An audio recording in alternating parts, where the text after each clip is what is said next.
Besides John Green being on there in 2014, I know absolutely nothing about Tumblr. Today, that's going to change because we are going to explore Tumblr. Luckily, we'll have some guidance because I asked my Tumblr expert friend to assemble some posts for us. The document he sent me is called something like Wizard Posts, so I think we're going to learn something about the wizards of Tumblr, which is interesting to say the least. For some more context, I have never been on Tumblr. I know nothing about it except that I've seen some of those AI Minecraft shorts on here about them, and my expert Tumblr friend talks about it all the time. And that did sound very interesting to me, which is also the thing that sparked the idea of this video. You see, I find the internet really interesting, so it's really kind of a shame that I've never checked out Tumblr before. I haven't checked this document either, so I'm gonna be blind reacting to this, and it's the first time in years I've done any blind reacting whatsoever. So that's going to be interesting as well. I do think that the document of Tumblr posts is going to be nice because my Tumblr expert friend showed it to a mutual friend of ours and they laughed about it for at least 10 minutes straight. I felt kind of left out of that conversation. It also got this mutual friend of ours to sign up for Tumblr on the spot right then and there. So I think that the question we need to ask ourselves, or I need to ask myself at the end of this, is do I need to sign up for Tumblr? Is it a good place for me to be? Before we get started, I'm putting myself to art school and you can help me with that by subscribing. I would really appreciate that. I'm trying to gather 1,000 of you before summer and I would love to have you on that journey. Now let's get started. Okay, here's the first post. Why are we seeing so many evil wizards these days? Two reasons. Most wizards used to die in horrible accidents during their apprenticeship, but since the so-called apprenticeship rights laws went into effect, more wizards survived to go to grad school, thus becoming evil. Evil Wizard has figured out cloning. And then the reply by someone also called Evil Wizard, "You're spreading valuable trade secrets." Well, I think the reaction to this post is right. Like, this reaction guy, or girl, or non-binary person, or wizard. This reaction wizard is evil, and the question here is why are there so many evil wizards, implying that we don't want the evil wizards, and then the evil wizard is like, you're exposing the trade secret so we can get rid of all the evil wizards. So I think they're right. I think exposing the trade secrets of evil wizards, namely that there are cloning people and that there are more laws now so that they can get a better wizard education in wizard school to become evil, is nobody needs to know this. I did not want to know this. I think the evil wizards are great in stories. Like, we all love, what's he called? The evil wizard from Lord of the Rings. Yeah, we all love him. Nobody needs to become him. So I agree with the evil wizard, even though I am not an evil wizard. I think. I'm not sure. Anyways, next post. The real problem with necromancy is that all of these necromancers are pursuing immortality instead of dying, so all the good necromancer names are taken for like centuries at a time. The other day I met a guy who called himself Skull James. Cower before the might of Femur Frank. F off, Femur Frank, your bone magic sucks shit and we all know it. Oh, that explains the one necromancer I met named Dark Lardsender 6624. Okay, so the real lesson that we need to learn here is that you don't want to be immortal. The reason why you don't want to be immortal is you don't want to be. And I learned that I do not want to be immortal by watching Lucifer, actually, but explaining why that's the case is a spoiler, so just go watch it. You don't want to be immortal. However, what's a necromancer again? I know this. Oh yeah, Wizard of Dead people. Skull James. We love him. He's like the butler guy from some vampire. I made that up, but James is like a butler name, and I feel like vampires have butlers. So Skull James is the necromancer butler guy from a vampire, but he's a secret necromancer because he actually enchanted the vampire. I just made that up. I'm a storyteller, that's what I do. Anyways, so that's the story of Skull James. Femur Frank, I've heard that before, I don't know what it's from, but it's a beautiful name. We love the double F's going on here, it sounds beautiful. Femur is a bone in your leg, the only bone in your upper leg is called your femur. I do not agree with the third comment, that your bone magic sucks shit. No, we love Femur Frank. Femur Frank is our friend. we do not hate on him. And Dark Lord Sender 6624, I feel like the numbers could have been better. Further from that, it's a nice name. So far, I find Tumblr like I'm reading a book, a fantasy book, and I love fantasy books or anything fantasy. I love all the dragons, wizards, everything. But it's not really a book, it's just a real world of wizards. But it's not real, but it's real. We will continue to act like it's real because I think that's the way to go here. Like, Tumblr so far, or these posts so far, make me want to believe that there are wizards. Okay, next. Stop using anti-necromancer language. Instead of it's unethical and twisted, say it's recycling and sustainable. Fair. Instead of mishandling a dead body is a crime, yeah, it kind of is. Giving a body a second chance is nice. Depends on whose body it was. Like, if it was a nice person that lived a nice life and had a great time on Earth, I think we should let them rest in peace. Don't take it too seriously what I'm going to say next. But if your life was kind of meh, you would want a second chance, right? Instead of they didn't consent to this, say they are fulfilling their potential. I'm not quite sure if I agree with this. Like, consent is important, but sometimes you need to go over your own boundaries to learn something new and do something great. However, that's not with most of the things in life. I would say that art is an example of the way that it could be good, or like working hard for something that you want, but you also shouldn't overwork yourself. And like, in relations with other people, consent is always the good thing, but fulfilling your potential and going over your own boundaries with that a little bit could be a good thing in a very few examples. Next, instead of reanimated bodies or mindless puppets, say they are unburdened from decision making. Also fair. I would love to be unburdened from decision making. I'm terrible at making decisions. Deciding what I eat at night is the worst thing of my day every single day. Well, almost every single day, because I try to decide that for multiple days in a row, because that's easier somehow. Who has decided that I need to decide it every day? Like, please give me nutrition blocks. That would be great. Anyhow, making small decisions is the worst thing ever. Like, if there are decisions that actually matter to my life, I will make them and I will think about them. But if there are decisions that don't necessarily have big consequences for me, I don't like making them.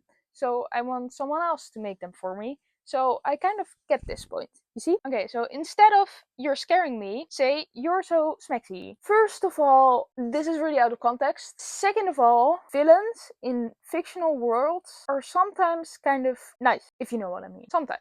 You know, being scared and feeling other things related to this could be kind of close, like with the amount of your brain that is involved in that. Isn't that scientifically close? I'm a musicologist and an art student. I don't know anything about your brain. Well, I do. I did minor in educational sciences and I did educational psychology, but you don't learn that there. But I hear someone or something say or read something that said that being scared and feeling the other things are close in that it uses a lot of your brain or something. I don't know. Anyways, next. What are these boxes? Okay, it says, well, those are almost done. Question. Why do you have 7 featureless grey monoliths in your driveway? There's 8 actually, but the last one is still in the garage. Question. Why do you have 8 featureless grey monoliths? They're actually a really dark purple. Question. Why do you have 7 featureless, really dark purple monoliths in your driveway and an 8th in the garage? These words are really hard to pronounce for a non-native English speaker in a row, by the way. Some of them do have features though. There's holes and hinges and stuff, so I can put secrets in them. A fair question. Why do you have 8 really dark purple, occasionally featureful monoliths? The heart wants what the heart wants. Question. What does the heart want? Answer. Blood, probably. Okay, so I'm not really well versed in the world of wizards, so we have to look up what monoliths are again, because I have seen that word before. What is a monolith? A single upright block of stone, especially one shaped into or serving as a pillar or monument. Okay, seeing as those are mostly stone, and this is not stone, I question whether they're even monoliths. But that aside, I still don't know why.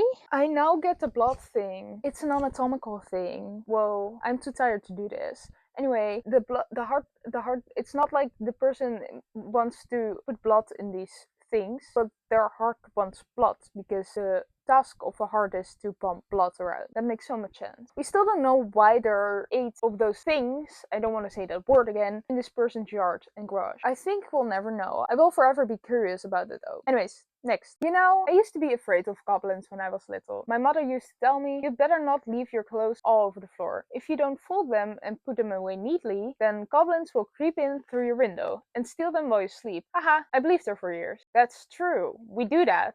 What? Where do you think we get our little outfits? Leave your laundry on the floor for them. Okay, as a person with ADHD, I agree. I have a very vague pile of clothes besides my bed. Those are the clothes that you can wear again because they're not really dirty and they don't really stink, but you will also not put them back in your closet, you know? And as the seasons change, this pile grows bigger because that makes sense. And I try to go through it from time to time to wash the clothes in it, but my laundry is already full of the clothes I do wear every day. So it's an endless cycle. However, if those goblins came by to steal those clothes, I wouldn't have this problem anymore. Maybe they do sometimes because I also feel like my clothes disappear sometimes. But they always come back for some reason. Maybe they wear them for a while and then they're done with it, and instead of throwing them in the landfill like humans do, they just give them back. I like these goblins. I don't have PTSD, that's just all the wizard's curse. The wizard is my mother, but that's not relevant. Why does this friend know me? This is too accurate. I don't feel like it needs any more explanation because I'm not going to tell you all my trauma, but it's an evil wizard's curse. It does feel like that, you know? I feel like some people would be able to relate to having PTSD or having had it or having dealt with trauma, and hugs to you. You know, you go to therapy, hopefully, but I know it's hard. Anyways, it feels like a wizard's curse sometimes because you want to think about other things, like the people say you should, and then you try and you go outside and you walk for a while and maybe you listen to a podcast to be even more distracted from your thoughts. And then you dissociate from the entire world, no matter how much is going on around you and no matter how nice it is, you just cannot get rid of those thoughts, you know? So yeah, it feels like that. Or it makes you lie on the couch for the entire day thinking about all the things, and then it's suddenly the end of the day. Well, anyway, it's a wizard's curse. And who the wizard is not relevant. It actually helps to think of it like that, maybe. Anyways, next. Oh my god, that's so cute. Oh, mom, get out, I'm doing spells. Oh, that's so adorable. Can I have the, is it a possum? I want to have it. I need to show you my own little wizard. The cute wizard, not the trauma wizard. Look at him, he doesn't have a little wizard head yet, but maybe I should make him a little wizard head. Want a little wizard head? Anyways, next. The monster manual, but it's blatantly written by the monsters. We're gonna read this comment, but I think that makes sense because if you write a manual for something, you should have experience doing the thing. Let's get ready for this one. Mimk.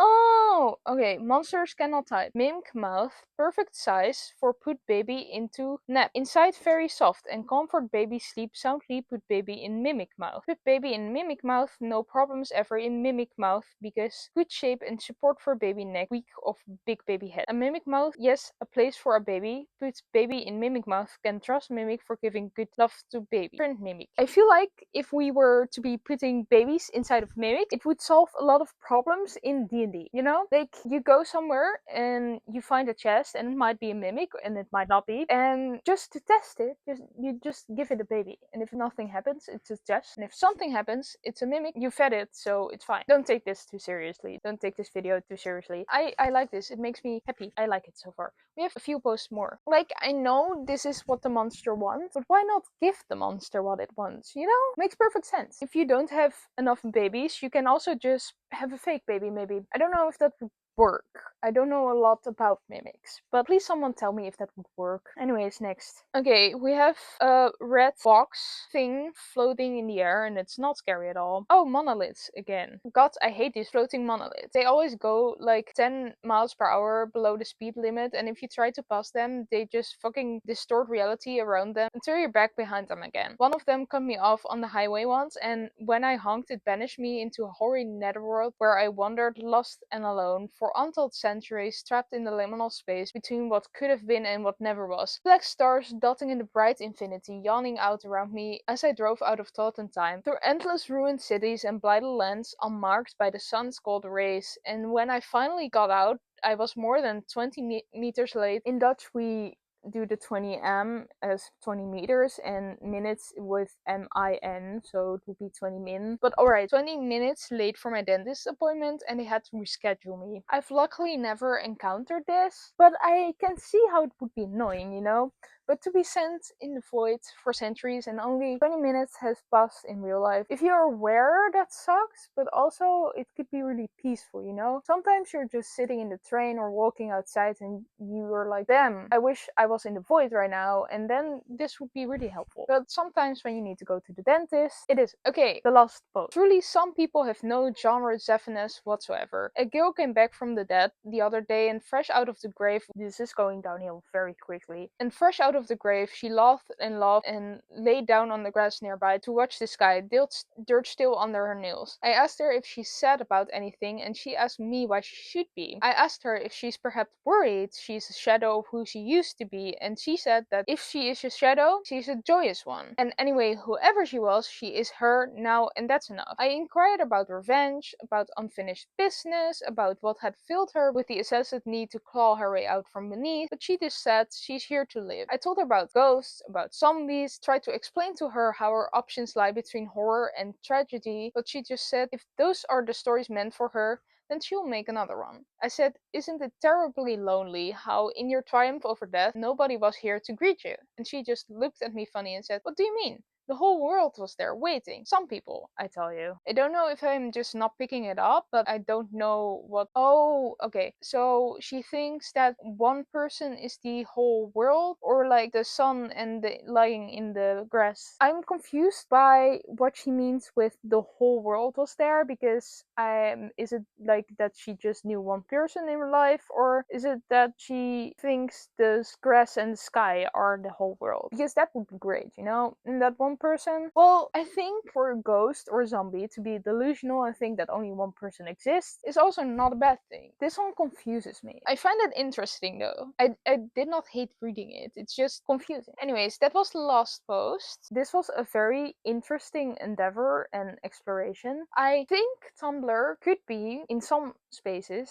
I don't know anything about Tumblr outside of this wizard thing and like the three things I told you before, but I don't think those really count. I think I want to explore more of it. Maybe it sparked my interest. I do feel like I learned a lot more about wizards in the real world, or at least wizard low-key wizards, not like Sauron. I remember his name now. Not like Sauron and Gandalf, but like low-key wizards. You know? Anyway, let me know what you think of these posts. Let me know what you think of Tumblr, if I should check anything out on Tumblr more. And then I want to thank you for watching this, because it was kind of unhinged and I loved it actually. It was a little less serious than what I make normally. But I like doing this because the other videos that I make, I think they're very important and I love to make them. And I think it's also funny to make them. Like, there are light-hearted parts of them, but they're also so serious sometimes. And I think that's important, but sometimes you just need a little silliness of wizards on Tumblr and stuff like that. So let me know if you want some more of that. If you like this video, please press that wonderful shiny like and subscribe button. I would appreciate that a lot. And then I will see you next time. Ciao!